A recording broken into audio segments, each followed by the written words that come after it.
ورحمة الله وبركاته. بسم الله الرحمن الرحيم. الحمد لله نحمده ونستعينه ونؤمن به ونتوكل عليه ونعوذ بالله من شرور أنفسنا ومن سيئات أعمالنا. من يهده الله فلا مضل له ومن يضلله فلا هادي له. ونشهد أن لا إله إلا الله وحده لا شريك له. ونشهد أن سيدنا ونبينا وقائدنا محمدا عبد الله ورسوله أرسله بالهدى ودين الحق ليظهره على الدين كله ولو كره المشركون. اللهم صل وسلم وبارك على عبدك ونبيك سيدنا محمد وعلى آله وأصحاب سيدنا ومولانا محمد كما صليت وسلمت وباركت على سيدنا إبراهيم وعلى آل سيدنا إبراهيم. وصل على جميع الأنبياء والمرسلين وآلهم وصحبهم وملائكتك الكرام أجمعين. أما بعد فأعوذ بالله من الشيطان الرجيم. بسم الله الرحمن الرحيم. كل نفس ذائقة الموت وإنما توفون أجوركم يوم القيامة فمن زحزح عن النار وأدخل الجنة فقد فاز وما الحياة الدنيا إلا متاع الغرور.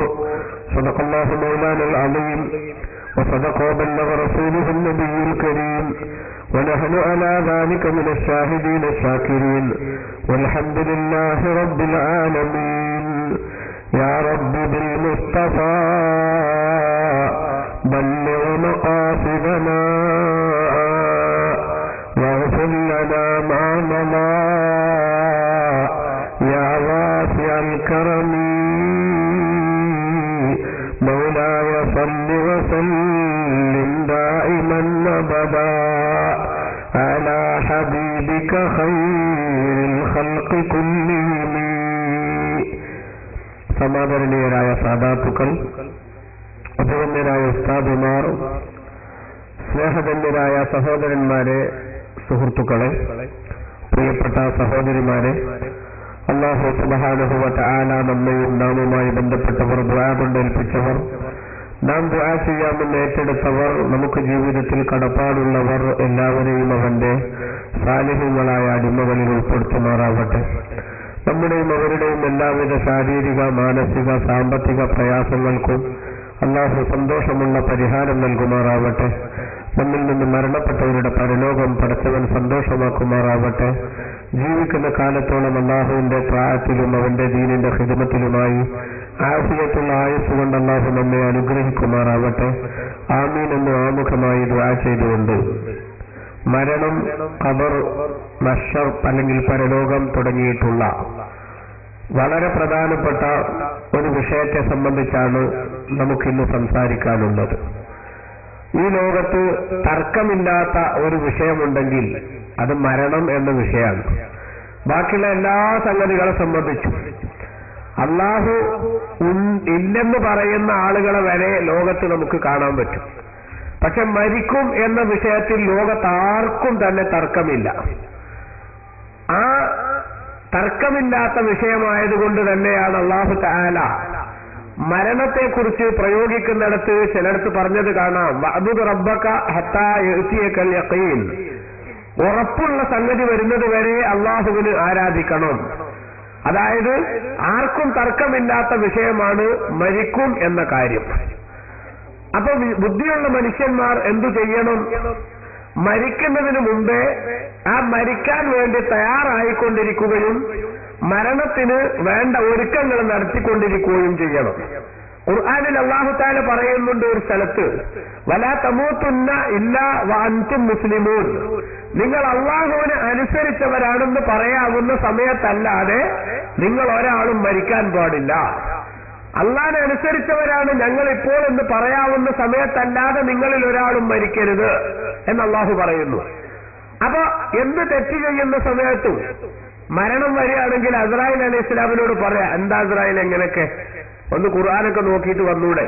ഞാൻ ഇപ്പൊ കള്ളുടിക്കാന്ന് അറിയില്ലേ? ഈ സമയത്ത് ഞാൻ അള്ളാഹിനെ അനുസരിക്കുന്നില്ല എന്ന് എനിക്ക് മനസ്സിലാവൂലേ? അതുകൊണ്ട് ഇപ്പൊ പോയിട്ട് പിന്നെ വാ, ഞാനൊന്ന് റെഡി ആവട്ടെ എന്ന് പറയാൻ പറ്റുമോ? അത് പറ്റൂല. എന്താ കാരണം? ഖുർആനിൽ തന്നെ വേറെ സ്ഥലത്ത് അല്ലാഹു തആല പറയുന്നുണ്ട്, ഓരോ മനുഷ്യന്മാർക്കും നിശ്ചയിക്കപ്പെട്ട അവധി എത്തിയാൽ വലൻ യുഅഖിറല്ലാഹു നഫ്സൻ ഇദാ ജാഅ അജലുഹാ, നേരത്തെ നിശ്ചയിക്കപ്പെട്ടിരിക്കുന്ന അവധി എത്തുന്നതോടുകൂടി ഒരു സെക്കൻഡ് സമയത്ത് അങ്ങോട്ടോ ഇങ്ങോട്ടോ ആ മനുഷ്യന്റെ മരണത്തിനെ താമസിപ്പിക്കപ്പെടുകയോ മുമ്പാവുകയോ ചെയ്യില്ല. അപ്പൊ ഈ രണ്ടായത്തുകളും കൂടെ സമന്വയിപ്പിച്ച് നമ്മൾ മനസ്സിലാക്കിയാൽ എപ്പോഴാണോ മരണം അല്ലാഹു കണക്കാക്കിയത് ആ സമയത്ത് മരിച്ചിരിക്കും, ഉറപ്പാണ്. പക്ഷെ മരിക്കുമ്പോൾ നിങ്ങൾ അല്ലാഹുവിനെ അനുസരിച്ചവരാണെന്ന് പറയാവുന്ന അവസ്ഥയിലേ മരിക്കാവൂ എന്നും അല്ലാഹു പറയുമ്പോ എന്തായാലും മനസ്സിലാക്കേണ്ടത്, ഏതു സമയത്തും മരണം നടക്കാം. എപ്പോ മരിച്ചാലും ഞാനിപ്പോൾ അല്ലാഹുവിനെ അനുസരിച്ചിട്ടുണ്ടെന്ന് പറയാവുന്ന ഒരു സിറ്റുവേഷൻ അവനവന്റെ ജീവിതത്തിൽ അവരവരുണ്ടാക്കി വെക്കണം. ഏതു സമയത്തും മരിക്കാൻ റെഡിയായിരിക്കണം. മഹാനായ അബ്ദുല്ലാഹി ബിൻ ഉമർ റളിയല്ലാഹു അൻഹുമയോട് ഹബീബ് റസൂലുള്ളാഹി സ്വല്ലല്ലാഹു അലൈഹി വസല്ലമ തങ്ങൾ നൽകിയ ഒരു ഉപദേശം ഹദീസിന്റെ ഗ്രന്ഥങ്ങളിലൊക്കെ നമുക്ക് കാണാം. കുൻ ഫിദ്ദുനിയാ കഅന്നക ഗരീബ് ഔ ആബിറു സബീൽ വഉദ്ദ നഫ്സക മിൻ അസ്ഹാബിൽ ഖുബൂർ. ഓ പ്രിയപ്പെട്ട ഇബ്നു ഉമറേ, ബഹുമാനപ്പെട്ട റസൂലുള്ളാഹിന്റെ ഉപദേശമാണ്, കുൻ ഫിദ്ദുനിയാ കഅന്നക ഗരീബ്, നീ ഈ ഭൂമിയിൽ ഒരു വിദേശിയെ പോലെ ജീവിക്കണം. എന്താണ് വിദേശിയുടെ അവസ്ഥ? എത്ര സുഖമുള്ള സ്ഥലത്ത് വിദേശത്ത് താമസിക്കുകയാണെങ്കിലും എപ്പോഴും സ്വദേശത്തേക്ക് എപ്പോൾ പറിച്ചു നടണം തന്റെ ജീവിതം എന്നതിനെ കുറിച്ചുള്ള ആലോചനയായിരിക്കും അദ്ദേഹത്തിന്റെ മനസ്സ് നിറയെ. ഒരിക്കലും തന്നെ തനിക്ക് ലഭിക്കുന്ന വരുമാനങ്ങളും തനിക്കുണ്ടാക്കാൻ സാധിക്കുന്ന നേട്ടങ്ങളും ആ വിദേശത്ത് തന്നെ ചെലവാക്കി തുലച്ചു കളയുന്നത് ഒരിക്കലും തന്നെ ബുദ്ധിയുള്ള ഒരു മനുഷ്യന്റെ സ്വഭാവമല്ല. ഇപ്പൊ ഗൾഫിൽ ജോലി ചെയ്യുന്ന ആളുകൾ, മറ്റു വിദേശ രാജ്യങ്ങളിൽ ജോലി ചെയ്യുന്ന ആളുകൾ, അങ്ങനെയുള്ള ആളുകളുടെയൊക്കെ അവസ്ഥ എന്താണ്? എത്രയും പെട്ടെന്ന് ഇപ്പണിയൊക്കെ മതിയാക്കി അത്യാവശ്യം ജീവിക്കാനുള്ള സംവിധാനങ്ങൾ ഉണ്ടാക്കി സ്വന്തം നാട്ടിലേക്ക് മടങ്ങണമെന്ന ചിന്തയായിരിക്കും, അല്ലേ? അതുകൊണ്ട് തന്നെ ഈ ഭൂമി നമ്മെ സംബന്ധിച്ചിടത്തോളം നമ്മുടെ വിദേശമാണ്. പൊതുവിൽ നമ്മുടെ സ്വദേശം എന്ന് പറയുന്നത് നമ്മുടെ ഉപ്പൂപ്പ ആദം നബി അലൈഹിസ്സലാമിനെയും ഉമ്മൂമ്മ ഹവ്വാ ബീവി റളിയല്ലാഹുവിനെയും അല്ലാഹു സുബ്ഹാനഹു വ തആല സൃഷ്ടിച്ചു വെച്ച സുഖത്തിന്റെ പർദീസയായ സ്വർഗമാണ്. ആ സ്വർഗത്തിൽ ആദം നബി അലൈഹിസ്സലാമിനും ഹവ്വാ ബീവിക്കും അല്ലാഹു സുബ്ഹാനഹു വ തആല ഏതാനും നാളുകൾ അക്കമഡേഷൻ നൽകിയത് എന്തിനു വേണ്ടിയാണ്? ഈ അള്ളാഹുവിന്റെ ഭൂമിയിൽ അള്ളാഹുവിനെ അനുസരിച്ച് ജീവിച്ച ആളുകൾക്ക് വീണ്ടും ഇതേ സ്വദേശത്തേക്ക് ഈ വീട്ടിലേക്ക് തന്നെ തിരിച്ചു വരാൻ സാധിക്കും. അതുകൊണ്ട് തന്നെ വിദേശത്തേക്ക് ഭൂമിയിലേക്ക് പറഞ്ഞേക്കുമ്പോ അല്ലാഹു സുബ്ഹാനഹു വ തആല ആദം നബി അലൈഹിസ്സലാമിനോട് പറഞ്ഞു, ഓ ആദം നബിയെ, നിങ്ങളുടെയും സന്താനങ്ങളുടെയും കൂട്ടത്തിൽ എന്നിൽ നിന്ന് ലഭിക്കുന്ന സന്മാർഗങ്ങൾ, ആ സന്മാർഗങ്ങൾ പിന്തുടർന്ന് ജീവിക്കുന്ന ആളുകൾക്ക് വീണ്ടും ഇതേ സ്ഥലം വാതിൽ തുറന്നിട്ടിരിക്കുകയാണ്, കടന്നു വരാനുള്ള സംവിധാനം ഉണ്ടാകും. നോക്കൂ നിങ്ങൾ, അപ്പൊ ഈ സ്വർഗമാകുന്ന സ്വദേശത്ത് നിന്ന് താൽക്കാലികമായുള്ള വിദേശമാകുന്ന ഭൂമിയിലേക്ക് വന്നവരാണ് നമ്മളൊക്കെ. വീണ്ടും സ്വർഗമാകുന്ന സ്വദേശത്തേക്ക് തന്നെ തിരിച്ചു പോകണം എന്നാണ് നമ്മുടെ ചിന്തയുണ്ടാവേണ്ടത്. പക്ഷേ വിദേശത്ത് വന്ന മനുഷ്യൻ സ്വദേശത്തേക്ക് തന്നെ തിരിച്ചു പോകുമ്പോൾ നമുക്കറിയാം, ഏത് എയർപോർട്ടിൽ പോയാലും മറ്റു ചെക്കിംഗ് കേന്ദ്രങ്ങളിൽ നമ്മൾ ചെന്നാലും അവിടെയൊക്കെ എമിഗ്രേഷൻ ക്ലിയറൻസ് എന്നൊരു സംവിധാനം നമുക്ക് കാണാൻ പറ്റും. വിദേശത്ത് നിൽക്കുന്ന സമയത്ത് ആ നാട്ടിൽ പാലിക്കേണ്ട മര്യാദകൾ തെറ്റിച്ച ആളുകൾ, അവിടെ നമ്മൾ സൂക്ഷിക്കേണ്ട നിയമങ്ങൾ ലംഘിച്ച ആളുകൾ, ആ ആളുകളെ ഒക്കെ ഒരു പക്ഷേ ഈ ക്ലിയറൻസിന്റെ സമയത്ത് പിടിക്കപ്പെടുകയും നേരെ ജയിലിലേക്ക് മാറ്റപ്പെടുകയും ചെയ്യും. എന്നതുപോലെ സ്വർഗമാകുന്ന സ്വദേശത്ത് നിന്ന് താൽക്കാലികമായ വിദേശമാകുന്ന ഭൂമിയിലെത്തിയ നമ്മൾ ഇവിടെ നിന്ന് വീണ്ടും സ്വദേശമാകുന്ന സ്വർഗത്തിലേക്ക് കയറിപ്പോകുന്ന സമയത്ത് അവിടെ ചില ക്ലിയറൻസുകൾ നടത്താനുണ്ട്, നമ്മെക്കുറിച്ച് ചില ചെക്കിങ്ങുകൾ നടക്കാനുണ്ട്. ആ നടക്കുന്ന ചെക്കിങ്ങുകളിൽ നമ്മൾ പിടിക്കപ്പെട്ടാൽ സ്വർഗമാകുന്ന വിദേശത്തേക്ക് നമ്മളെ കയറ്റില്ലെന്ന് മാത്രമല്ല, നരകമാകുന്ന കാരാഗ്രഹത്തിലേക്ക് നമ്മെ അല്ലാഹു സുബ്ഹാനഹു വ തആല നിർദാക്ഷിണ്യം പിടിച്ചിടും. അല്ലാഹു കാത്ത് രക്ഷിക്കുമാറാവട്ടെ. അപ്പൊ അതുകൊണ്ടാണ് റസൂലുള്ളാഹി വിശദീകരിക്കുന്നത്, കുൻ ഫിദ്ദുനിയാ കഅന്നക ഗരീബ്, ഒരു വിദേശിയെ പോലെ ഈ ഭൂമിയിൽ നീ ജീവിക്കണം. എപ്പോഴും സ്വദേശത്തേക്ക് സുഭിക്ഷമായ ആഹാരങ്ങളുമായി സന്തോഷമുള്ള ജീവിതവുമായി കഴിഞ്ഞുകൂടാനുള്ള ഒരുക്കങ്ങളാണ്, അതിനുവേണ്ട സംവിധാനങ്ങളാണ് ഈ വിദേശത്തിരുന്ന് ഞാൻ ഉണ്ടാക്കേണ്ടത് എന്ന ചിന്ത.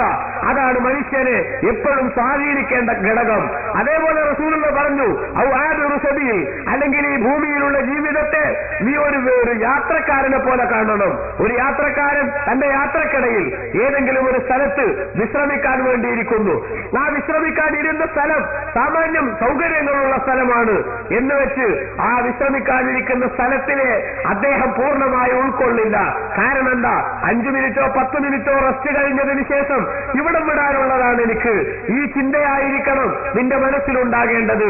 എന്ന് പറഞ്ഞാൽ ഭൗതിക ജീവിതത്തിൽ എന്തൊക്കെ വിഭവങ്ങൾ നിന്റെ സന്തോഷത്തിന് നിനക്ക് ലഭ്യമായാലും പഠിച്ചവനെ ഇതൊക്കെയും താൽക്കാലികമാണ് എന്ന ചിന്ത അത് നിന്റെ മനസ്സിലുണ്ടാക്കിയെടുക്കണം. എന്നിട്ടോ നിന്റെ ശരീരത്തെ കബറാളികളുടെ കൂട്ടത്തിൽ നീ എപ്പോഴും കണക്കാക്കണം. കബറാകുന്ന കല്ലറക്കുള്ളിൽ ഒറ്റയ്ക്ക് പോയി കിടക്കേണ്ടവരാണ് ഞാനെന്ന ബോധം എന്റെ മനസ്സിൽ, നമ്മുടെ മനസ്സിൽ നാം ഏതു സമയത്തും രൂഢമൂലമാക്കി വെക്കണം. ഇത് റസൂലുള്ളാഹി സ്വല്ലല്ലാഹു അലൈഹി വസല്ലമ തങ്ങൾ നമുക്ക് നൽകുന്ന വലിയ നിർദ്ദേശമാണ്. തുടർന്ന് അല്ലാഹുവിന്റെ റസൂല് സ്വല്ലല്ലാഹു അലൈഹി വസല്ലമ തങ്ങൾ പറഞ്ഞു, മോനെ വിനൂമനെ, ഇദാ അംസൈത ഫലാ തന്തവിരി സബാഹ, നീ വൈകുന്നേരമായാൽ ഒരിക്കലും തന്നെ പ്രഭാതം പ്രതീക്ഷിക്കരുത്. അതായത് നേരം വെളുക്കുന്നത് വരെ നീ ജീവിക്കുമെന്ന് നീ പ്രതീക്ഷിക്കരുത്. വൈദാ അസ്ബഹത ഫലാ തന്തവിരിൽ മസാ, ഇനി രാവിലെ ആയാൽ വൈകുന്നേരം വരെ ജീവിക്കുമെന്ന് നീ പ്രതീക്ഷിക്കരുത്. അപ്രതീക്ഷിതമായ പെട്ടെന്നുള്ള മരണങ്ങൾ ലോകത്ത് പലപ്പോഴും പലരിലും നാം കണ്ടിട്ടുണ്ട്. അള്ളാഹു നമ്മെ, നമ്മുടെ വേണ്ടപ്പെട്ടവരെ, അഭ്യുദയകാംക്ഷികളെ ഒക്കെ അത്തരം മരണങ്ങളിൽ നിന്ന് കാത്തുരക്ഷിക്കുമാറാവട്ടെ. പക്ഷേ പ്രിയപ്പെട്ട സഹോദരന്മാരെ, സഹോദരിമാരെ, നിരച്ചിരിക്കാതെ രംഗബോധമില്ലാതെ നമ്മിലേക്ക് കടന്നു വരുന്ന യാഥാർത്ഥ്യമാണ് മരണമെന്ന് നമ്മൾ മനസ്സിലാക്കണം. ലോകത്ത് നമുക്കറിയാമല്ലോ, രംഗബോധമില്ലാതെ കടന്നു വരുന്നു എന്ന് പറയുന്നത് നാം തമ്മിൽ പരസ്പരം ചിലപ്പോൾ ചില പ്രശ്നങ്ങളൊക്കെ ഉണ്ടാകും, അല്ലെങ്കിൽ പ്രയാസങ്ങൾ നമ്മൾ തമ്മിൽ മുഷിച്ചിലുണ്ടാകും. അങ്ങനെയൊക്കെ ഉണ്ടായാലും നാം ഒരാളെ എന്തെങ്കിലുമൊക്കെ പകപോക്കാൻ വേണ്ടി ലക്ഷ്യമിട്ട് നടക്കുന്ന സമയത്ത് അയാളെ നാം കണ്ടുമുട്ടുന്നത് എവിടെ നിന്നാണെന്ന് സങ്കല്പിക്കുക. ഒരു മരണ വീട്ടിൽ നിന്നാണെന്ന് സങ്കല്പിക്കുക. നല്ല സന്തോഷകരമായ എന്തെങ്കിലും ഒരു ഫംഗ്ഷൻ, ഒരു പരിപാടി നടക്കുന്നിടത്തുനിന്നാണ് കാണുന്നതെന്ന് സങ്കല്പിക്കുക. എന്നാൽ ബുദ്ധിയുള്ള മനുഷ്യൻ, ആത്മാഭിമാനമുള്ള മനുഷ്യൻ, അവനെ ഞാൻ ഇവിടെയാണ് ദിവസങ്ങളായി തെരഞ്ഞു കണ്ടുമുട്ടുന്നത്. പക്ഷേ ഇവിടെ അത്തരത്തിലുള്ള ഒരു ക്രിയേറ്റ് ചെയ്യുന്നത് ശരിയല്ല. ആ വിധത്തിലുള്ള ഒരു രൂപം ഇവിടെ എനിക്ക് ഉണ്ടാക്കിക്കൂടാ. അതുകൊണ്ട് അവൻ ഇവിടെ നിന്ന്, ജനങ്ങളുടെ ഇടയിൽ നിന്ന്, ഈ തിരക്കിൽ നിന്ന് എപ്പോഴെങ്കിലും പുറത്തേക്ക് വരുമെങ്കിൽ ആൾക്കാരില്ലാത്ത സ്ഥലത്ത് വെച്ച് മാത്രമേ അവനോട് എനിക്ക് പകവീട്ടാൻ പാടുള്ളൂ എന്ന് നമ്മൾ ചിന്തിക്കാറില്ലേ? അതേപോലെ അല്ലാത്ത വിധത്തിലുള്ള ചില സംഗതികൾ, സ്ഥലം, കുലം, മുഖം, ന്യായം, ഇതൊക്കെ നമ്മുടെ നിത്യജീവിതത്തിൽ നമ്മൾ പാലിക്കേണ്ട ഘടകങ്ങളാണ്. എല്ലാം എല്ലായിടത്തും പറഞ്ഞുകൂടാ, എല്ലാം എല്ലാവരോടും പറഞ്ഞുകൂടാ, എല്ലാ സമീപനങ്ങളും എല്ലായിടത്തും എടുത്തുകൂടാ. എന്താ കാരണം? ഓരോ സ്ഥലത്തിന് ഫിറ്റായ ചില പ്രവർത്തന രീതികളുണ്ട്, ചില പെരുമാറ്റച്ചട്ടങ്ങളുണ്ട്.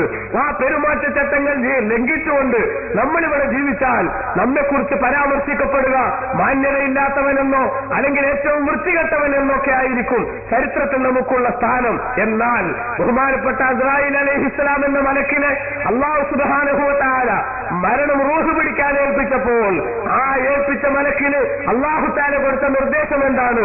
മരിക്കേണ്ട മനുഷ്യൻ എവിടെയാണ് നിൽക്കുന്നതെന്നോ, അയാളുടെ ഇപ്പോഴത്തെ സാഹചര്യം എന്താണെന്നോ, അയാൾ മരിക്കാൻ മെന്റലി പ്രിപ്പയർഡ് ആണോ അല്ലേ എന്നോ, ഇതൊന്നും താൻ നോക്കേണ്ടതില്ല.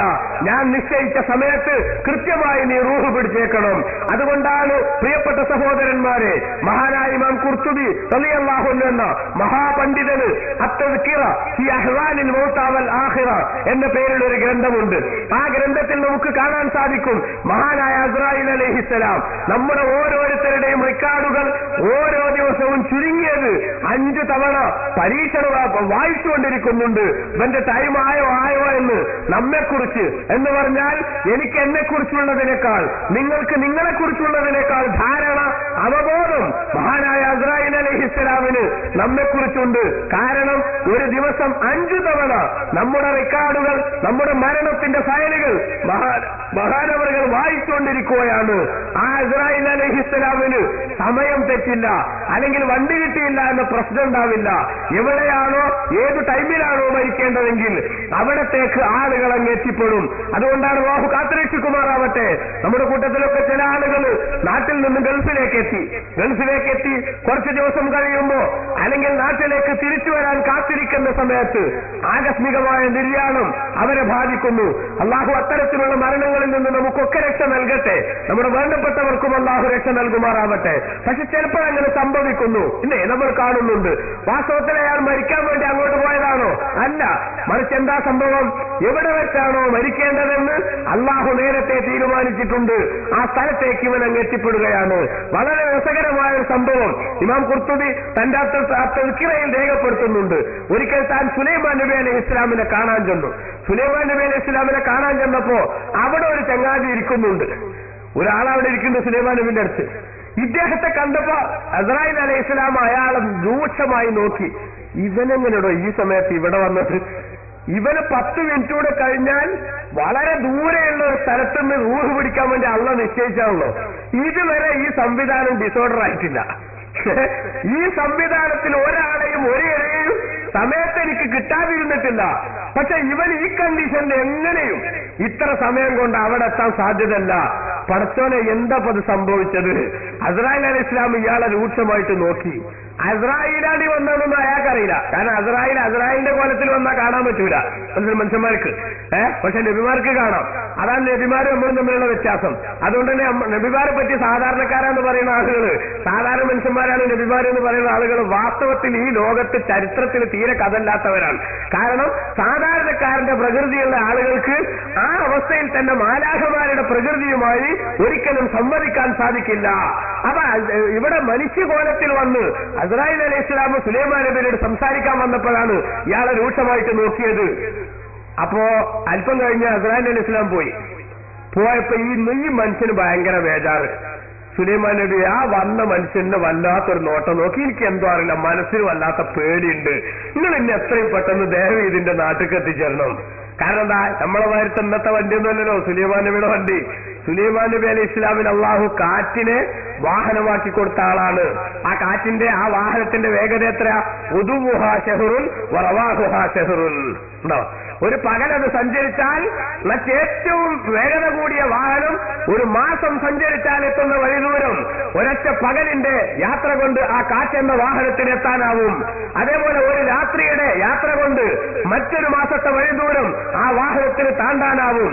ഇന്നത്തെ ഏറ്റവും വില കൂടിയ വേഗത കൂടിയ ഒരു വിമാനത്തെയും വെല്ലുന്ന വിധത്തിൽ ബഹുമാനപ്പെട്ട സുലൈമാൻ നബി അലൈഹി ഇസ്ലാമിന് കാറ്റെന്ന വാഹനത്തെ അള്ളാഹു ഏർപ്പാടാക്കി കൊടുത്തു. ഈ മനുഷ്യന്റെ റിക്വസ്റ്റ് പരിഗണിച്ച് സുലൈമാൻ നബി അലൈഹിസ്സലാം അദ്ദേഹത്തിന് ആ കാറ്റെന്ന വാഹനത്തെ ഏർപ്പാടാക്കി കൊടുത്തു. അങ്ങനെ 10 മിനിറ്റ് കൊണ്ട് ഇയാൾ സ്വന്തം നാട്ടിലെത്തി. ഇയാളെത്തുമ്പോഴേക്ക് അസ്രായിൽ അലൈഹിസ്സലാം അവിടെ എത്തി ഇയാളെ റൂഹിനെ പിടിച്ചു. പിന്നെ കുറച്ച് ദിവസം കഴിഞ്ഞിട്ട് ഒരു അസ്രായിലിനെ വീണ്ടും കണ്ടപ്പോ സുലൈമാൻ നബി അലൈഹി സ്വലാം ചോദിച്ചു, അല്ല നിങ്ങളെന്റെ മനുഷ്യനെ പേടിപ്പിക്കണത്? ഇന്നാളെ എന്റെ അടുത്ത് ഒരാൾ ഇരുന്നിരുന്നില്ലേ? അയാൾ ഇങ്ങനെ രൂക്ഷമായി നോക്കിയപ്പോ അയാൾ മഹാഭയത്ത് പേടിച്ചു പോയാണ്. എന്നിട്ട് ഞാൻ അയാളെ കാറ്റിലാണ് ശരിക്കും പെട്ടെന്ന് അവിടെ എത്തിച്ചു കൊടുത്തത്, അയാളെ നാട്ടിലെത്തിച്ചു കൊടുത്തത്. അപ്പൊ അസ്രായിൽ അലൈഹി സ്വലാം പറഞ്ഞു, ഞാൻ നോക്കാണ്ടൊക്കെ 10 മിനിറ്റ് കൂടി കഴിഞ്ഞാൽ അയാളെ റൂഹ് അവിടെ വെച്ച് പിടിക്കണമെന്ന് അള്ളാഹ് എനിക്ക് നിർദ്ദേശം തന്നതാണ്. ആ മനുഷ്യൻ അയാളേതായ അവസ്ഥയിൽ സഞ്ചരിച്ചാൽ 10 മിനിറ്റ് കൊണ്ട് എങ്ങനെ അവിടെ എത്തൂല? ഇതെങ്ങനെയാണ് ഈ സിസ്റ്റം ഡിസോർഡർ ആയതെന്ന് ആലോചിച്ചിട്ടാണ് ഞാൻ അയാളെ നോക്കിയത്. പിന്നെ ഞാൻ നോക്കാണ്ടൊക്കെ എന്ന് വെച്ചപ്പോൾ നിങ്ങൾ ആ 10 മിനിറ്റ് ആകുമ്പോഴേക്ക് എന്റെ കാറ്റിന് ഊപ്പരെ അയാളോട് എത്തിച്ചു കൊടുത്തിരുന്നു. ശരിയാണ്, ഞാൻ അയാളെ റൂഹിനെ പിടിച്ചു. നോക്കുങ്ങൾ, ഇതാണ് മരണത്തിനെ സംബന്ധിച്ചുള്ള അവസ്ഥ. അത് രംഗബോധമില്ലാതെ നമ്മിലേക്ക് കടന്നു വരും. എത്ര ആളുകളുടെ വാർത്തകൾ നമ്മൾ വായിക്കാറുണ്ട്. ഇവ ഞങ്ങൾക്കൊക്കെ തന്നെ അറിയാം. ഗൾഫിൽ ജീവിക്കുന്ന സമയത്ത് 10 വർഷമായി നാട്ടിലേക്ക് വരാൻ ഒരു നിവൃത്തിയുമില്ലാതെ കുടുങ്ങിയ ഹതഭാഗ്യനായ ഒരു സഹോദരൻ. അള്ളാഹു താല അവർക്കും നമുക്കുമൊക്കെ അനുഗ്രഹം നൽകുമാറാവട്ടെ. അദ്ദേഹത്തിന്റെ കുടുംബത്തിന് അള്ളാഹു താല ബറക്കത്തും ആശ്വാസവും നൽകുമാറാവട്ടെ. 5 വർഷം തുടരെ നാട്ടിൽ വരാൻ സാധിക്കാതെ ദുബായില് ഒരു സഹോദരൻ, നമ്മുടെ ഒരു സഹോദരൻ, അദ്ദേഹം വളരെ കഠിനാധ്വാനം ചെയ്ത് കഷ്ടപ്പെട്ട് ജീവിച്ചു. അവസാനം നാട്ടുകാരും സുഹൃത്തുക്കളും ഒക്കെ കൂടി അദ്ദേഹത്തിന് എങ്ങനെയെങ്കിലും ഒന്ന് നാട്ടിലേക്ക് വിടണം, നാട്ടിൽ വന്ന് 4 മാസം ജീവിക്കാനുള്ള സംവിധാനവും അതേപോലെ തന്നെ അദ്ദേഹത്തിന് നാട്ടിലേക്ക് വരുമ്പോൾ 5 കൊല്ലം കഴിഞ്ഞു വരികയല്ലേ, അതുകൊണ്ട് വീട്ടുകാരെ സന്തോഷിപ്പിക്കാൻ ആവശ്യമായ എല്ലാ സാധനങ്ങളും കുട്ടികൾക്കുള്ള കളിപ്പാട്ടങ്ങളും ഉൾപ്പെടെ എല്ലാ സംഗതികളും സംവിധാനിച്ച് അദ്ദേഹത്തിന്റെ പെട്ടി കെട്ടി നാട്ടിലേക്ക് യാത്രയാക്കാൻ സുഹൃത്തുക്കളും വേണ്ടപ്പെട്ടവരും ദുബായ് ദേര എന്ന് പറയുന്ന പ്രദേശത്തുള്ള അദ്ദേഹത്തിന്റെ റൂമിൽ, നെയ്ഫ് എന്ന് പറയുന്ന ആ കൂക്കനടുത്തുള്ള അദ്ദേഹത്തിന്റെ റൂമിൽ നിന്ന് അദ്ദേഹത്തെയും യാത്രയാക്കി വരാൻ സുഹൃത്തുക്കളൊക്കെ തടിച്ചുകൂടിയ സമയം പെട്ടെന്ന് ആ മനുഷ്യന് നെഞ്ചുവേദന തോന്നി. എനിക്കെന്തോ ഒരു അസ്വസ്ഥത തോന്നുന്നു, എന്നാ വേഗം ഡോക്ടറെടുത്ത് പോകാം, എന്നിട്ട് എയർപോർട്ടിലേക്ക് പോകാമെന്ന് കൂട്ടുകാർ പറഞ്ഞു. ഡോക്ടറടുത്തേക്ക് പോകാൻ വേണ്ടി ഒരു 2 നില സ്റ്റെപ്പ് ഇറങ്ങണം. അവിടെ ലിസ്റ്റില്ലാത്ത ബിൽഡിങ്ങുകൾ. ആ 2 നില സ്റ്റെപ്പ് ഇറങ്ങുന്ന സമയത്ത് ആ മനുഷ്യൻ തളർന്നു വീണ് അവിടെ നിന്ന് മരിച്ചുപോയി. അല്ലാഹു തആല അദ്ദേഹത്തിന്റെ നമ്മിൽ നിന്ന് മരിച്ചുപോയതൊക്കെ ദോഷങ്ങൾ പുറത്തു കൊടുക്കുമാറാവട്ടെ. ഇത് ഞാൻ ഉണ്ടായ ഒരു അനുഭവം പറയാൻ. ഇങ്ങനത്തെ എത്ര അനുഭവം നമുക്കൊക്കെ പറയാനുണ്ട്. ചിലപ്പോൾ ചില ആളുകൾ മകളുടെ കല്യാണത്തിന് വന്നതാണ്, അല്ലെങ്കിൽ മകന്റെ വിവാഹത്തിന് വന്നതാണ്, അല്ലെങ്കിൽ തന്റെ ജീവിതത്തിൽ ഏറ്റവും വലിയ സൗഭാഗ്യം എന്ന നിലക്ക് താൻ കണ്ട വീടിന്റെ ഉദ്ഘാടനത്തിന് വന്നതാണ്. നാളെ വീടിന്റെ ഉദ്ഘാടന മഹാമഹം നടക്കുന്നു. എല്ലാ സംവിധാനങ്ങളും ഒരുങ്ങിയിട്ടുണ്ട്. നല്ല വിപുലമായ പരിപാടികൾ വെച്ചിട്ടുണ്ട്. സുഹൃത്തുക്കളും സ്നേഹജനങ്ങളും ബന്ധുക്കളുമായി ഒരു പുരുഷാരം തന്നെ ഈ പരിപാടിക്ക് സംബന്ധിക്കാനുണ്ട്. അങ്ങനെ ഏറ്റവും ചരിത്രപരമായിട്ടുള്ള ഒരു സംഭവമാക്കി ഈ ഫംഗ്ഷനെ മാറ്റാനുള്ള വ്യഗ്രതയിലും പ്രവർത്തനങ്ങൾക്കുമിടയിൽ എല്ലാവരും എത്തിക്കൊണ്ടിരിക്കുന്ന സന്തോഷത്തിൽ ആ മനുഷ്യനിങ്ങനെ വല്ലാതെ ചാഞ്ചാടിക്കൊണ്ടിരിക്കുന്നു സന്തോഷം കൊണ്ട്. അപ്പോഴാണ് ഉച്ചക്ക് ചോറ് തിന്നേണ്ട സമയം. ഉമ്മ പറയുന്നു, മോനെ, ആ മാവിൽ നിന്നൊരു മാങ്ങ കിട്ടിയാൽ നമുക്ക് ഈ ഭക്ഷണത്തിന്റെ കൂടെ ഒരു ചമ്മന്തി കൂടി ആയാൽ സംഗതി വളരെ ഉഷാറാകുമായിരുന്നു. മകൻ മറ്റൊന്നും ആലോചിച്ചില്ല. ആ മാവിന്റെ മുകളിലേക്ക് കയറുന്നു. മുകളിലേക്ക് കയറുന്ന സമയത്ത് അപ്രതീക്ഷിതമായ ഒരു കൊമ്പിൽ ചവിട്ടി അദ്ദേഹം കാല് തെറ്റി താഴേക്ക് വീഴുന്നു. ഉടനെ തന്നെ തലകുത്തി വീണ് മരണം സംഭവിക്കുന്നു. എത്ര ആളുകളുടെ കഥകൾ, സമാനമായ സംഭവങ്ങൾ, അല്ലെങ്കിൽ ഇതുപോലെ നമുക്ക് വിലയിരുത്താവുന്ന വിഷയങ്ങൾ ലോകത്ത് നമ്മൾ കേൾക്കാറുണ്ട്. ഞാൻ സൂചിപ്പിക്കുന്നത്, നാം എന്ത് ചെയ്യുന്നുവെന്നോ എവിടെ നിൽക്കുന്നുവെന്നോ നമ്മുടെ ഇപ്പോഴത്തെ സാമൂഹ്യ ചുറ്റുപാടെന്താണെന്നോ അല്ലെങ്കിൽ നമ്മുടെ ഫാമിലി സെറ്റപ്പ് എന്താണെന്നോ ഇതൊന്നും അസ്രാഈൽ അലൈഹിസ്സലാമിന് നോക്കേണ്ടതില്ല. ഉറങ്ങാൻ കിടക്കുന്നിടത്തും അതേപോലെ കല്യാണ സദസ്സിൽ വെച്ചും പുതുമണവാളനായി പുറപ്പെട്ടു പോകുന്ന സമയത്തും മണവാട്ടിയായി വീട്ടിലേക്ക് കയറി വരുന്ന സമയത്തുമൊക്കെ മരണം നമ്മെ പിടികൂടാൻ നിശ്ചയിക്കപ്പെട്ട സമയമായിട്ടുണ്ടെങ്കിൽ കാത്തു നിൽക്കുന്നുണ്ട്. അതുകൊണ്ട് തന്നെ മരിക്കുമെന്ന വിഷയത്തിന് ഇനി കൂടുതൽ ആർക്കും ഒന്നും പറയേണ്ടതില്ല. പക്ഷേ ആ മരിക്കാനുള്ള തയ്യാറെടുപ്പ് നടത്തുക എന്നതാണ് ബുദ്ധിയുള്ള മനുഷ്യന്റെ ബാധ്യത. മഹാനായ റസൂലുള്ളാഹി സ്വല്ലല്ലാഹു അലൈഹി വസല്ലമ തങ്ങൾ പറഞ്ഞതായി ഇബ്നു ഉമർ റളിയല്ലാഹു അൻഹു ഉദ്ധരിക്കുന്ന ഒരു ഹദീസിൽ നമുക്ക് കാണാൻ സാധിക്കും. അത്തൈതു നബിയ സ്വല്ലല്ലാഹു അലൈഹി വസല്ലമ 10 ആളുകൾ ഞങ്ങൾ റസൂലുള്ളാഹിന്റെ അടുത്ത് ചെന്നു. ആ 10ൽ 10ാമനായിട്ടാണ് ഞാൻ കടന്നു ചെന്നത്. അങ്ങനെ ഫഖാമ റജുലുൻ മിനൽ അൻസാർ, മദീനക്കാരനായ ഒരു സഹാബി എഴുന്നേറ്റ് റസൂലുള്ളാഹിയോട് ചോദിച്ചു, യാ നബിയല്ലാഹ്, അല്ലാഹുവിന്റെ റസൂലേ, മൻ നക്കിയ സുന്നാസ് വഅഹ്സമുന്നാസ്, ജനങ്ങളുടെ കൂട്ടത്തിൽ ഏറ്റവും ബുദ്ധിരാക്ഷസനാരാണ്, ഏറ്റവും ബുദ്ധിയുള്ള മനുഷ്യനാരാണ് എന്ന് റസൂലുള്ളാഹി സ്വല്ലല്ലാഹു അലൈഹി വസല്ലം തങ്ങളോട് ഞങ്ങൾ ഈ 10 ആളുകൾ ഉൾക്കൊള്ളുന്ന സംഘത്തിൽ നിന്നൊരാൾ എഴുന്നേറ്റ് ചോദിച്ചു. റസൂലുള്ളാഹി സ്വല്ലല്ലാഹു അലൈഹി വസല്ലം തങ്ങളുടെ മറുപടി, അക്സറുഹും ദിക്റൻ ലിൽ മൗത്ത് വഅക്സറുഹും ഇസ്തിഅദാദൻ ലിൽ മൗത്ത്, മരിക്കുമെന്ന ഓർമ്മ ഏറ്റവും കൂടുതൽ കൊണ്ടു നടക്കുന്നവനും മരിക്കാനുള്ള തയ്യാറെടുപ്പുകൾ ഏറ്റവും കൂടുതൽ നടത്തിക്കൊണ്ടിരിക്കുന്നവനുമാരോ അവനാണ് ബുദ്ധിയുള്ള മനുഷ്യൻ. ബഹുമാനപ്പെട്ട റസൂലുള്ളാഹി സ്വല്ലല്ലാഹു അലൈഹി വസല്ലം തങ്ങൾ പറഞ്ഞു, ഉലൈകൽ അഖിയാസ്, ആ സ്വഭാവം സ്വീകരിക്കുന്നവരാരോ ആ കൂട്ടരാണ് ബുദ്ധിരാക്ഷസന്മാർ. ലഹബൂ ബിശറഫി ദുനിയാ വകറാമത്തിൽ ആഖിറ, ആ സ്വഭാവമുള്ള ആളുകൾ ദുനിയാവിന്റെ മഹിമയും പവറും അതോടൊപ്പം തന്നെ ആഖിറത്തിന്റെ ബഹുമാനവും അത് രണ്ടും കരസ്ഥമാക്കി നാടു നീങ്ങിയവരായിരിക്കും. നോക്കൂ നിങ്ങൾ പ്രിയപ്പെട്ട സഹോദരന്മാരെ, ബഹുമാനമുള്ള സഹോദരിമാരെ, റസൂലുള്ളാഹിന്റെ വലിയ ഗൗരവമുള്ള ഉപദേശമാണ് ഇവിടെ നമ്മൾ കാണുന്നത്. ഏറ്റവും വലിയ ബുദ്ധിയുള്ളവരാരാണ്? ഈ ചോദ്യത്തിന്റെ ഉത്തരം നബി തങ്ങൾ പറയുന്നത് ഇങ്ങനെയാണ്: ഏറ്റവും കൂടുതൽ മരണത്തെ ഓർക്കുന്നവർ, മരിക്കുമെന്ന ചിന്ത മനസ്സിലുണ്ടാകുന്നവർ, അതിന്റെ അടിസ്ഥാനത്തിൽ മരിക്കാനുള്ള തയ്യാറെടുപ്പുകൾ, അതിനാവശ്യമായ ഒരുക്കങ്ങൾ നടത്തുന്നവർ, ഈ ഭൂമി ലോകത്ത് ജീവിക്കുന്ന സമയത്ത് നമ്മുടെ ഒക്കെ ജീവിതത്തിൽ ഉണ്ടാകേണ്ട ബാധ്യതയാണ്. ഹബീബ് റസൂലുള്ളാഹി പറഞ്ഞിട്ടുണ്ട്, അക്സിറു ദിക്റ ഹാദിമിൽ ലസ്സാത്ത്, സകല രസങ്ങളെയും മുറിച്ചു കളയുന്ന, സന്തോഷങ്ങളെ മുഴുവനും ഇല്ലാതാക്കുന്ന, സകല സുഖങ്ങളും സൗകര്യങ്ങളും നഷ്ടപ്പെടുത്തി കളയുന്ന, ഭാര്യക്ക് ഭർത്താവ് ഇല്ലാതാക്കുന്ന, ഭർത്താവിന് ഭാര്യ ഇല്ലാതാക്കുന്ന, മക്കൾക്ക് ഉപ്പ ഇല്ലാതാക്കുന്ന, ഉപ്പാക്ക് മക്കളെ നഷ്ടപ്പെടുത്തുന്ന, കുടുംബനാഥന് അവരുടെ കുടുംബത്തെ നഷ്ടപ്പെടുത്തുന്ന, എല്ലാ രംഗത്തും നഷ്ടങ്ങൾക്ക് കാരണമാകുന്ന മരണമെന്ന യാഥാർത്ഥ്യത്തെ നിങ്ങൾ വല്ലാതെ ഓർത്തുകൊണ്ടിരിക്കണം. അത് നിങ്ങൾ ഓർക്കുന്നതിനനുസരിച്ച് നിങ്ങളുടെ മനസ്സിന് മാറ്റമുണ്ടാകും. മഹാന്മാര് പറഞ്ഞു, അതുകൊണ്ട് തന്നെ മൻ അറാദ വായിലൻ ഫൽമൗതു യക്ഫീഹി, ഒരു മനുഷ്യന് നല്ലൊരു ഉപദേശകനെ കിട്ടണം, തന്നെ ഉപദേശിച്ച് നന്നാക്കാൻ ഒരാളെ കിട്ടണം എന്നാഗ്രഹമുണ്ടെങ്കിൽ വാസ്തവത്തിൽ ഇങ്ങനെയുള്ള പരിപാടികളൊന്നും വേണമെന്നില്ല. മറിച്ച് ഫൽമൗതു യക്ഫീഹി, അവനുള്ള ഏറ്റവും നല്ല ഉപദേശകൻ മരണം തന്നെയാകുന്നു. മരിക്കുമെന്ന യാഥാർത്ഥ്യം മനസ്സിലേക്ക് കൊണ്ടുവന്നാൽ അതിലൂടെ നന്നാവാത്ത മനുഷ്യന്മാരില്ല. അതിലൂടെ മനുഷ്യന് നന്നാകാൻ സാധിക്കുന്നത് പോലെ മറ്റൊന്നിലൂടെയും മനുഷ്യന് നന്നാവാനാവില്ല. നിങ്ങൾ നോക്കൂ, സമകാലിക സംഭവങ്ങൾ തന്നെ അപഗ്രഥിച്ചാൽ ലോകത്തെത്രയാണ് നമുക്കൊക്കെ പാഠം നൽകുന്ന ഘടകങ്ങളുള്ളത്.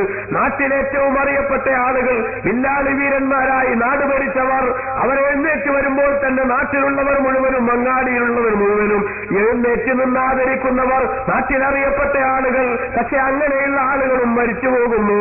ആ മരിച്ചു പോകുന്ന സമയത്ത് എല്ലാവർക്കും ലഭിക്കുന്ന അംഗീകാരങ്ങളും ആദരവുകളും എന്തോ അതുമാത്രം അവർക്കും ലഭിക്കുന്നു. ഈ യാഥാർത്ഥ്യത്തെ എന്തേ മനുഷ്യൻ ആലോചിക്കാതിരുന്നത്? അദ്ദേഹം ജീവിച്ചിരിക്കുന്ന സമയത്ത് അടുത്തുകൂടെ കടന്നു ചെല്ലാൻ ധൈര്യപ്പെടാതിരുന്ന ആളുകളൊക്കെ മരിച്ച് ചലനമറ്റ് കിടക്കുന്ന മനുഷ്യന്റെ ശരീരത്തിൽ മൂടിയിട്ടിരിക്കുന്ന തുണി അവര് തന്നെ പോയി മാറ്റിയിട്ട് ഇത് അയാൾ തന്നെയല്ലേ എന്ന് ഉറപ്പുവരുത്തിയിട്ട് നോക്കി തിരിച്ചു വരുന്നില്ലേ? എന്തേ ഇവിടെ നമ്മൾ കാണുന്നത്? മരിച്ചു കിടക്കുന്ന ഒരവസ്ഥ ഏതൊരു മനുഷ്യന്റെയും സകല പവറും സകല തന്ത്രങ്ങളും തകർന്ന് തരിപ്പണമാകുന്ന രംഗമാണ്. ആരാണ് ഇതിൽ നിന്നൊഴിവായത്? ഒരു മനുഷ്യനും ഒഴിവായിട്ടില്ലല്ലോ. മഹാനായ ഇബ്നുന്റെ ബാത്തത്തിൽ മിസ്രി റളിയല്ലാഹു അൻഹു റബീഉൽ അവ്വലിൽ ഓതാനുള്ള ഖുതുബയിൽ ലോകത്തെ അറിയിച്ചില്ലേ, അമാ തത്തഅമൂന ബിമസ്റഇ മുഹമ്മദിൻ സല്ലല്ലാഹു അലൈഹി വസല്ലമ സയ്യിദുൽ മുർസലീൻ. പ്രവാചകന്മാരുടെ ലീഡർഷിപ്പുള്ള റസൂലുള്ള വഫാത്തായി എന്നത് ഈ ലോകത്തുള്ള ജനങ്ങളെ നിങ്ങൾക്ക് പാഠമല്ലയോ? റസൂലുള്ള ഈ ലോകത്തിന്റെ വഫാത്തായിട്ടുണ്ടെങ്കിൽ പിന്നെ ആർക്കാണ് ഇവിടെ കാലാകാലം ജീവിക്കാനാവുക? അപ്പൊ ആത്മീയമായി ഏറ്റവും ഉന്നതിയുള്ള റസൂലുള്ള ഈ ലോകത്തുനിന്ന് വിട പറഞ്ഞിട്ടുണ്ടെങ്കിൽ ഇനി ഭൗതികമായി പുരോഗതിയുള്ള സാമ്പത്തികമായ ഉന്നതമനത്തിന്റെ ഏറ്റവും ഉത്തുംഗതിയിൽ വിരാജിച്ച ആളുകൾ അവരും ഇവിടെ നിന്ന് രക്ഷപ്പെട്ടു പോയിട്ടില്ലല്ലോ. അവരും മരിച്ചു പോയിട്ടില്ലേ? നമുക്കറിയില്ലേ?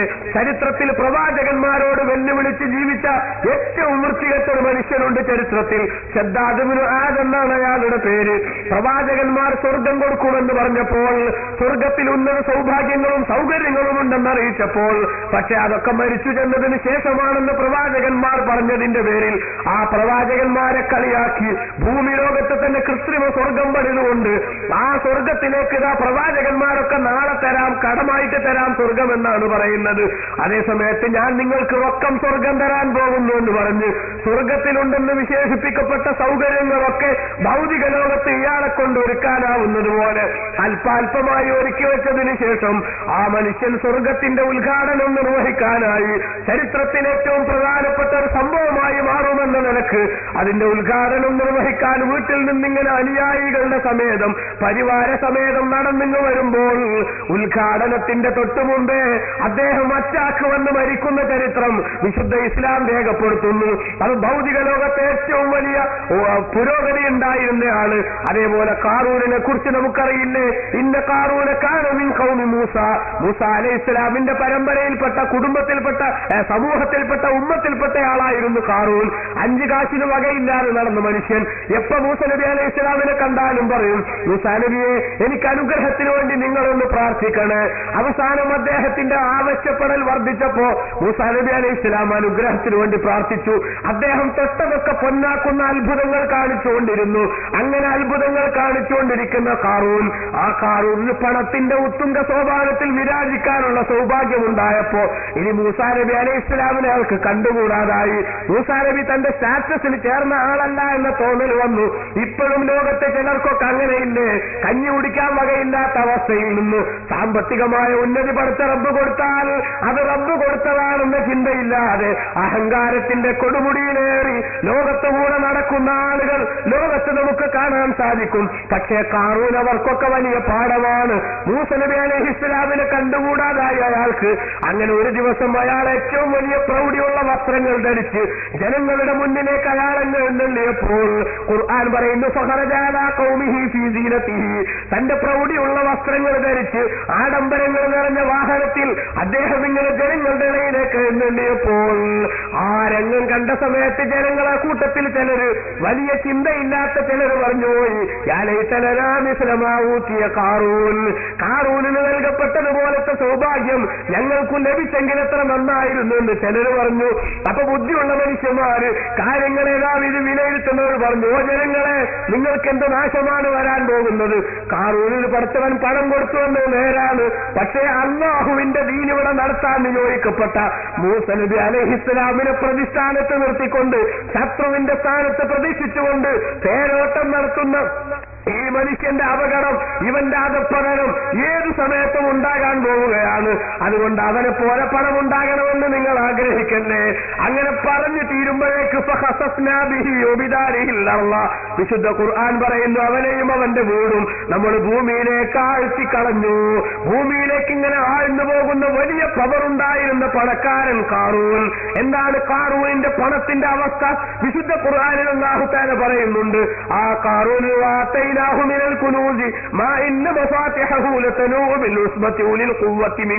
ഓ പ്രിയപ്പെട്ട സഹോദര സഹോദരി, നമ്മൾ ചിന്തിക്കണം. ഭൗതിക ലോകത്ത് 4 ഉണ്ടാകുമ്പോഴേക്ക് ഒരു മനുഷ്യനും മഹാനാകുന്നില്ല, ഒരാളും പവറുള്ളവനാകുന്നില്ല. കാരണം കാറൂനിനുണ്ടായ പണത്തിന്റെ അളവ് എത്രയാണ്? റബ്ബ് പറയുകയാണ്, വാതൈനാഹു മിനൽ കുനൂസ്, ധാരാളം നിധികൾ, ശേഖരങ്ങൾ അദ്ദേഹത്തിന് ധനത്തിന്റെ നമ്മൾ കൊടുത്തു. എത്രത്തോളം? നിങ്ങളുടെ കൂട്ടത്തിൽ നിന്ന് ശക്തന്മാരായ ഒരു സംഘം ആളുകൾ അദ്ദേഹത്തിന്റെ പണപ്പെട്ടിയുടെ താക്കോൽ കൂട്ടം ചുമക്കാൻ ശ്രമിച്ചാൽ അവർക്ക് പ്രയാസം നേരിടും. പണപ്പെട്ടിയല്ല, പണപ്പെട്ടിയുടെ താക്കോൽ കൂട്ടം ഒരു സംഘം ആളുകൾ ജമാഅത്തായിട്ട് ചുമന്നാൽ അവർക്ക് ചുമക്കാൻ സാധിക്കാത്തത്ര താക്കോൽ കൂട്ടുണ്ട് പണപ്പെട്ടിക്ക്. അപ്പൊ പണം എത്ര ഉണ്ടെന്ന് പറയേണ്ടതില്ല. അത്ര വലിയ പണക്കാരനായ കാറൂൻ, ചരിത്രത്തിൽ ഏറ്റവും നിന്ദ്യമായ മരണം, അവനെയും അവന്റെ വീടും ഭൂമിയിലേക്ക് നമ്മൾ ആഴ്ത്തിക്കളഞ്ഞു എന്ന് അല്ലാഹു തആല പറയുന്നു. പ്രിയപ്പെട്ടവരെ, നമ്മൾ ചിന്തിക്കുക. അപ്പൊ ഭൗതികമായ പുരോഗതി ഉണ്ടായാലും ആത്മീയമായ പുരോഗതി ഉണ്ടായാലും മരണത്തിൽ നിന്ന് രക്ഷപ്പെടൂല, അപ്പൊ മരിക്കുമെന്നുറപ്പ്. അപ്പൊ ആ മരണം ഇനി എങ്ങനെ ആക്കണം? അതാണ് മരിക്കാനുള്ള തയ്യാറെടുപ്പ് എന്ന് പറഞ്ഞത്. ഞാൻ മരിക്കുമ്പോ എങ്ങനെ മരിക്കണം? എനിക്ക് അല്ലാഹു തആല ഖുർആനിൽ നമ്മളെ അറിയിച്ചിട്ടുണ്ട്. ഓ വിശ്വാസികളെ, കുല്ലു നഫ്സിൻ ദാഇഖത്തുൽ മൗത്ത്, ഓരോ മനുഷ്യരും മരണത്തിന്റെ ടേസ്റ്റ് അത് അനുഭവിക്കേണ്ടവരാണ്. മരണത്തിന്റെ രുചി എല്ലാവരും അറിയും, യാതൊരു സംശയമല്ല.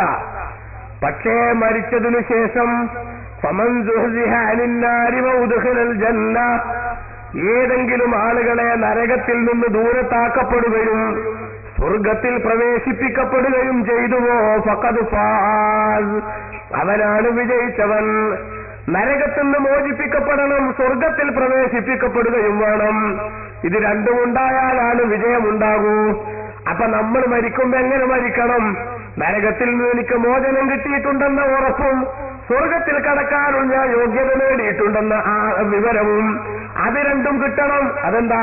നരകത്തിൽ നിന്ന് മോചിപ്പിക്കപ്പെട്ടാൽ പിന്നെ സ്വർഗത്തിൽ തന്നെ അല്ലേ എന്ന് സംശയം ഉണ്ടാവും ചിലപ്പോ, അല്ലെ? നരകല്ലേ പിന്നെ സ്വർഗത്തിൽ രണ്ടുമല്ലുള്ള ലോകത്തല്ല, ഇത് രണ്ടുമല്ലാത്ത വേറൊന്നുണ്ട്. അയറാഫ് എന്നാണ് അവർ പറയാം, ഒരു ഗാലറി. സ്വർഗത്തിന്റെയും നരകത്തിന്റെയും ഇടയ്ക്ക് ഒരു ഗാലറി. ആ ഗാലറിയിൽ കുറെ ആൾക്കാരുണ്ട്. ഖുർആൻ തന്നെ അല്ലാഹു തആല പറയുന്നുണ്ട്, വയലല്ലാ റാസി റിജാൽ. ആ ഗാലറിയിൽ കുറെ ആളുകളുണ്ട്. അവർക്ക് സ്വർഗത്തുക്കും കാണാം, നരകത്തുക്കും. ഗാലറിയല്ലേ, കുറച്ച് ഉയരത്തിലുള്ള സ്ഥലം, മതിൽക്കെട്ട്. ആ മതിൽക്കെട്ടും ഒന്ന് നോക്കിയാൽ സ്വർഗത്തുക്കും കാണാം, നരകത്തുക്കും കാണാം. സൂറത്തുൽ അഅറാഫ് എന്ന പേരിൽ അതുമായി ബന്ധപ്പെട്ട കാര്യങ്ങൾ വിശദീകരിക്കുന്നതിന് ഒരുപാട് സമയം ഉപയോഗപ്പെടുത്തിയ ഒരു സൂറത്ത് തന്നെ ഖുർആനിൽ നമുക്ക് കാണാം. അത് വിശദീകരിക്കുന്നിടത്ത് നമുക്ക് കാണാം, വനാദാ സഹാബുൽ ജന്നത്തി അസ്ഹാബന്നാർ, നരകാവകാശികളെ സ്വർഗാവകാശികൾ വിളിക്കും, സ്വർഗത്തെന്ന് വിളിക്കും അവരെ. എന്നിട്ട് നരകത്തിലുള്ളവരോട് അവർ പറയും, അൻഖദ് വജദ്നാ മാ വഅദനാ റബ്ബുനാ ഹഖ്ഖാ, ഞങ്ങളുടെ യജമാനനായ റബ്ബ് നന്നായി ജീവിച്ചാൽ സുഖത്തിന്റെ പറുദീസയായ സ്വർഗത്തിൽ ഞങ്ങൾക്ക് ഇടം നൽകാമെന്ന ആ വാഗ്ദാനം പാലിക്കപ്പെട്ടതായിട്ട് ഞങ്ങൾക്ക് ബോധ്യപ്പെട്ടു. ഞങ്ങൾ ഇന്ന് ഏറ്റവും സുഖ സൗകര്യങ്ങൾ നിറഞ്ഞ സ്വർഗത്തിലാണ്. അതേസമയത്ത് ഫഹൽ വജത്തും മാ വഅദ റബ്ബുകും ഹഖ്ഖാ, നിങ്ങളുടെ നാഥൻ നിങ്ങൾക്ക് വാഗ്ദാനം ചെയ്ത ഏറ്റവും കൂടുതൽ ഇടങ്ങേറുകൾ നിറഞ്ഞ നരകം അത് നിങ്ങൾക്ക് കിട്ടിയില്ലയോ എന്ന് ചോദിക്കും. ആ ചോദിക്കുന്ന സമയത്ത് നരകത്തിലെ ശിക്ഷ അനുഭവിച്ചുകൊണ്ട് ബേജാറായി തന്നെ കാലു നരകാവകാശികൾ പറയും നഅം അതെ ഞങ്ങൾക്കും അത് ലഭിച്ചിരിക്കുന്നു. ഫഅസ്സന മുഅസ്സിനും ബൈനഹും അൽഅനത്തുല്ലാഹി അലൽ ളാലിമീൻ. ഈ രണ്ട് ടീമിന്റെയും ഇടയിൽ ഒരാളുടെ വിളംബരം വരും. അപ്പോൾ അല്ലാഹുവിന്റെ ശാപം അക്രമകാരികൾക്ക് മേലാണെന്ന്. അല്ലദീന യസുദ്ദൂന അൻ സബീലില്ലാഹ്, ആരാണ് അക്രമികൾ? അല്ലാഹുവിന്റെ മാർഗത്തിൽ നിന്ന് ജനങ്ങളെ തടയുന്നവരാണവർ. വയബ്ഗൂനഹാ ഇവജാ, ആ മാർഗം എപ്പോഴും വക്രമായി നേരായ അവസ്ഥയിൽ തെറ്റി നിലനിൽക്കാൻ ആഗ്രഹിച്ചവരുമാണവർ. വഹും ബിൽആഖിറതി കാഫിറൂൻ, യഥാർത്ഥത്തിൽ അവർ പാരത്രിക ജീവിതത്തെ നിഷേധിച്ചവരാണ് എന്ന് പറഞ്ഞുകൊണ്ട് ആ സ്വർഗവും നരകവും പറഞ്ഞതിന് ശേഷം റബ്ബ് പറയുന്നു വബൈനഹുമാ ഹിജാബുൻ, സ്വർഗത്തിന്റെയും നരകത്തിന്റെയും ഇടയിൽ ഒരു മറയുണ്ട്. വഅലല്ലാഹി റിജാൽ, ആ മറയാകുന്ന ആ മതിൽക്കെട്ടിന് മീതെ കുറെ ആളുകളുണ്ട്. ആ ആളുകളുടെ അവസ്ഥ എന്താണ്? യഅരിഫൂന കുല്ലം ബിസീമാഹും, എല്ലാവരെയും അവരുടെ അടയാളം വെച്ചവർക്കറിയാം. മതിൽക്കെട്ടുമ്പിലിരിക്കുന്ന ഈ ആളുകൾക്ക് സ്വർഗത്തിലുള്ളവരുടെ അടയാളങ്ങൾ കൊണ്ട് അവരെയും തിരിയും, നരകത്തിലുള്ളവരുടെ ലക്ഷണം കൊണ്ട് അവരെയും തിരിയും. അങ്ങനെ വനാദൗ അസ്ഹാബൽ ജന്ന, ആ മതിൽക്കെട്ടിൽ ഇരുന്നു കൊണ്ട് ഗാലറിയിൽ ഇരുന്നു കൊണ്ട് സ്വർഗാവകാശികളെ അവർ വിളിക്കും. എന്നിട്ട് അവർ പറയും അസ്സലാമുൻ അലൈക്കും, നിങ്ങൾക്ക് പടച്ചവന്റെ സമാധാനം ആശംസിക്കും. ലം യദ്ഖുലൂഹാ, ആ സ്വർഗം അൻസലാമുൻ അലൈക്കും, നിങ്ങൾക്ക് പടച്ച തമ്പുരാന്റെ സമാധാനം ഉണ്ടാവട്ടെ. ലം യദ്ഖുലൂഹ, ഇവർക്ക് അവർ കടക്കാനുള്ള യോഗ്യത ഉണ്ടായിട്ടില്ല. പക്ഷെ വഹും യത്മഊൻ, പതുക്കെങ്കിലും അങ്ങോട്ട് കയറണമെന്ന് അവർ ആഗ്രഹിക്കുന്നുണ്ട്. റബ്ബേ ഞങ്ങൾക്ക് കൂടി അങ്ങോട്ട് ഇടം നൽകിയെങ്കിൽ എന്നവർ ആഗ്രഹിക്കുന്നുണ്ട്.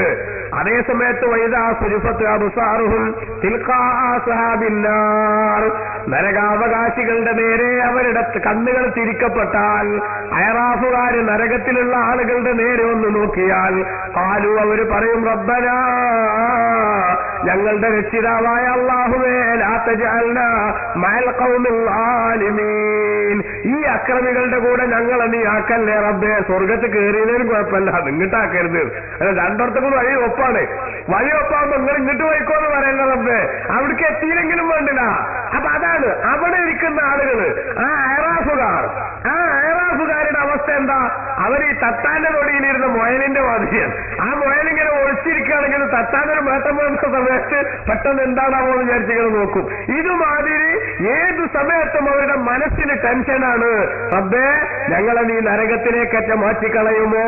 പക്ഷേ അയറാഫിലുള്ള ആളുകളെ അല്ലാഹു സുബ്ഹാനഹു വ തആല പിന്നീട് സ്വർഗത്തിലേക്കാണ് മാറ്റുക. കാരണം അവരെ നരകത്തിലാക്കാതിരുന്നത് നരകത്ത് കടക്കാൻ മാത്രം അവർ തല്ലിപ്പൊളികളല്ല എന്നതുകൊണ്ടാണ്.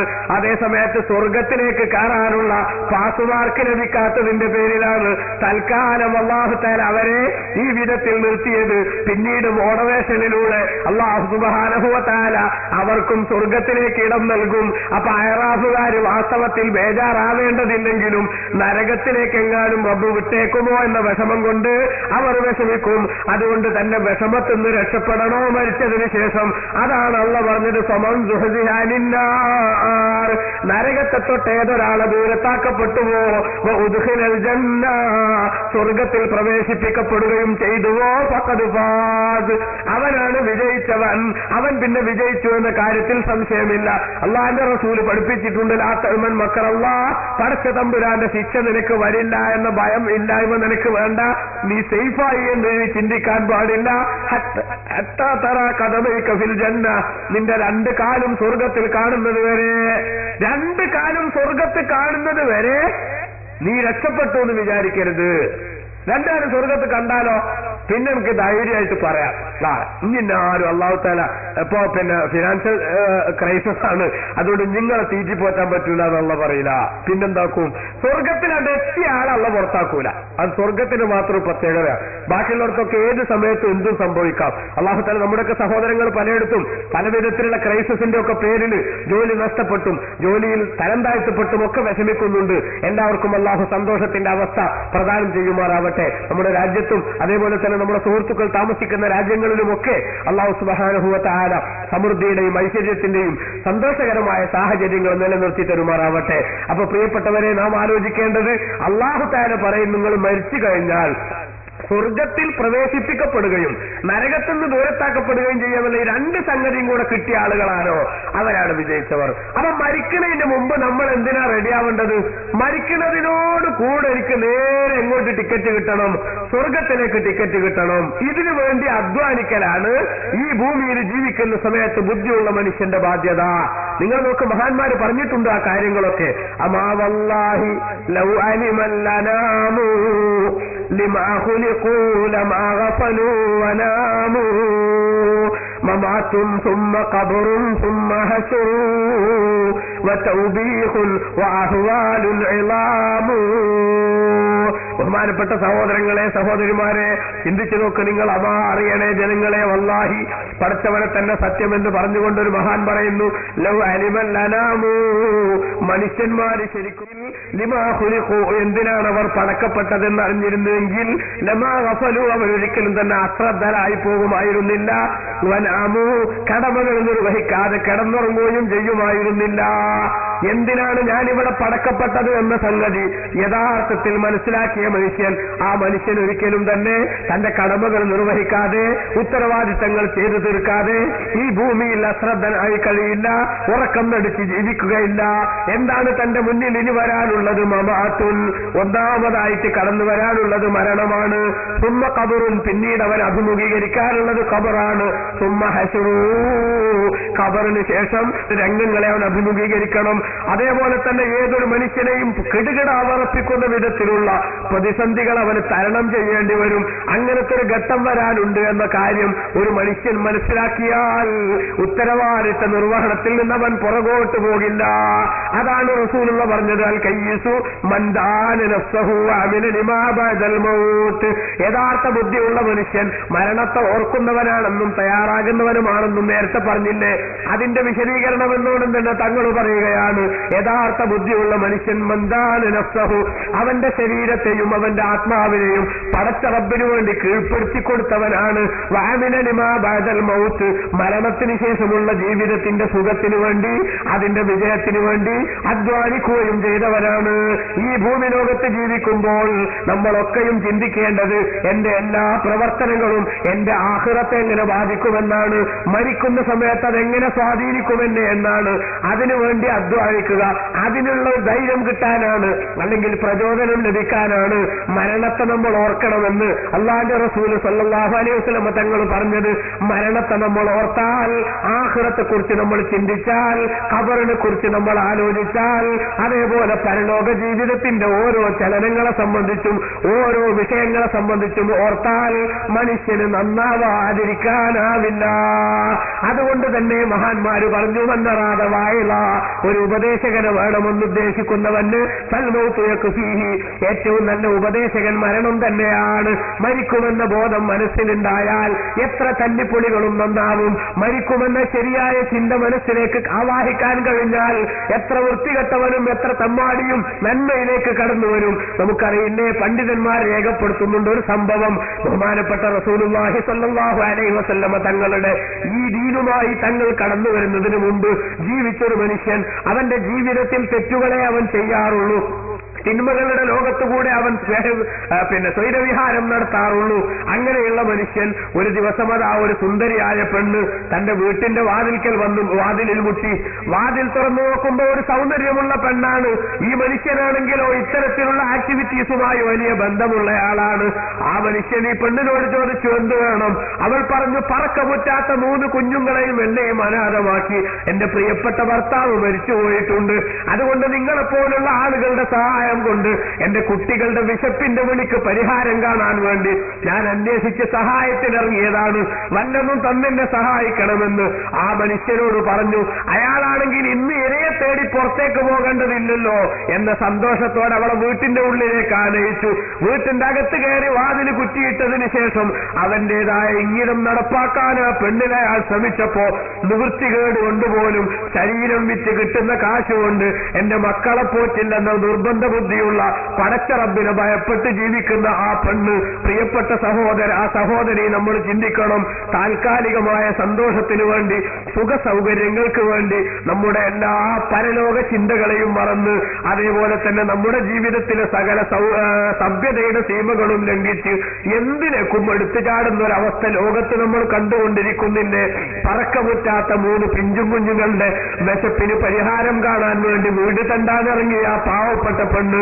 പക്ഷെ എന്നിട്ടും ഇവിടെ പട്ടിണി കിടന്ന് മരിച്ചാലും എന്റെ കുട്ടികൾക്ക് ഹറാമായ ഭക്ഷണം തീറ്റിയിട്ട് അവരെ ഞാൻ നശിപ്പിക്കില്ല, ആത്മീയമായി അവരെ തകർക്കില്ലെന്ന് തീരുമാനിച്ചുകൊണ്ട് ആ ചെറുപ്പക്കാരന്റെ മുഖത്ത് നോക്കിയിട്ട് ആ പെണ്ണ് പറഞ്ഞു, അലാ അയ്യുഹന്നാസി ലിയൗമി റഹീലിഹി അറാക അനിൽ മൗതിൽ മുഫല്ലിഖ ലാഹിയാ അലം തഅതബിർ ബില്ലാഹി ലീനാ ഇലൽ ബിലാ വതർകീഹിം الدنيا جميعا كما هي ولم يخرجوا إلا بقتل وخرقة وما آمروا من منزل إلا خاليا وأنت غدا أو بعده في جوارهم وحيدا فحيدا في المقابر ساميا. ആത്മധൈര്യം കൈവിടാത്ത ആ പെൺകുട്ടി ഈ 3 പറക്കമുറ്റാത്ത മക്കൾ തന്റെ ജീവിതത്തിൽ വലിയ ഭാരമാണെങ്കിലും അവരെ പോറ്റാൻ ശരീരം നിൽക്കില്ലെന്ന് തീരുമാനിച്ചതിന്റെ പേര് നിശ്ചയദാർഢ്യത്തോടുകൂടി ആ ചെറുപ്പക്കാരന്റെ ഞരമ്പ് രോഗത്തെ തകർക്കാൻ അദ്ദേഹത്തെ നേരിടാൻ തീരുമാനിച്ചുകൊണ്ട് ആ പെണ്ണവന്റെ മനസ്സിലേക്ക് സ്വാധീനം ചെലുത്തുന്ന വിധത്തിലുള്ള ഒരു ഉപദേശമെന്ന് നടത്തി. ആ പെണ്ണ് പറഞ്ഞു, അലാ അയ്യുഹന്നാസി ലിയൗമി റഹീലിഹി, ഈ നാട് വിട്ട് യാത്ര പോകണമെന്ന കാര്യം മറന്നുപോയ മനുഷ്യ, ഇതിൽ നിന്ന് എന്നേക്കുമായുള്ള വിട പറയലിന്റെ യാത്ര അതൊരു വല്ലാത്ത യാത്രയല്ലേ. കൂടും വീടും വിട്ട് സൗകര്യങ്ങൾ മുഴുവനും ഉപേക്ഷിച്ച് ഒന്നിനും കൊള്ളാതെ ചലനവറ്റി കിടക്കുന്ന നമ്മുടെ ഈ ഡെഡ് ബോഡിയും എടുത്ത് ആളുകൾ മഖബറയിലേക്ക് നീങ്ങുന്ന രംഗം അതെന്തുമാത്രം ചിന്തോദ്ദീപകമാണെന്ന് ചിന്തിക്കണം. അലാ അയ്യുഹന്നാസി ലിയൗമി റഹീലിഹി, ഇവിടെ നിന്ന് എന്നേക്കുമായുള്ള യാത്ര പോകണമെന്ന കാര്യം മറന്നുപോയ മനുഷ്യ, അറാക അനിൽ മൗതിൽ മുഫർരിഖ ലാഹിയ, സകല ബന്ധങ്ങളെയും തകർത്ത് കളയുന്ന നിന്റെ സാമ്പത്തികമായ അസ്തിത്വത്തിന്റെ പേരിൽ ഒരു പക്ഷേ നിന്റെ കൂടെ ഇപ്പൊ കുറെ ചിങ്കിടികൾ ഉണ്ടാകും, അവരെ മുഴുവനും നിന്നും ഏർപ്പെടുത്തുന്ന ആ മരണമെന്ന യാഥാർത്ഥ്യത്തെക്കുറിച്ച് അല്പം പോലും ശ്രദ്ധയില്ലാതെ ജീവിക്കുന്നവനാണ് നീ എന്ന് എനിക്ക് മനസ്സിലാകുന്നു. അതുകൊണ്ട് തന്നെ നീ ചിന്തിക്കണം, ഈ ലോകത്ത് ജീവിക്കുന്ന സമയത്ത് ആ ബഹുമാനമുള്ള ഈമാനുള്ള പെൺകുട്ടി ആ ചെറുപ്പക്കാരന്റെ മുഖത്ത് നോക്കി പറയുന്ന വാചകമാണ്, ഓ നീ എന്തേ മനസ്സിലാക്കിയത്, ഈ ഭൂമിയിൽ എത്രയോ ആളുകൾ ജീവിച്ചു പോയില്ലേ, നിന്റെ മുൻഗാമികൾ ഇവിടെ കഴിഞ്ഞു പോയില്ലേ, അവരൊക്കെ ഈ ഭൂമിയിൽ ജീവിക്കുന്ന സമയത്ത് നാട്ടിൽ എണ്ണപ്പെട്ട പണക്കാരായിരുന്നില്ലേ, നാട്ടിലെ പൊതുകാര്യ പ്രസക്തന്മാരായിരുന്നില്ലേ, ആ ആളുകൾ എഴുന്നേറ്റ് വരുന്ന സമയത്ത് ഇരിപ്പുറക്കാതെ കടത്തിണ്ടകളിൽ നിന്ന് ആളുകൾ ചാടി എഴുന്നേറ്റവരെ ആദരിച്ചില്ലേ. അങ്ങനെ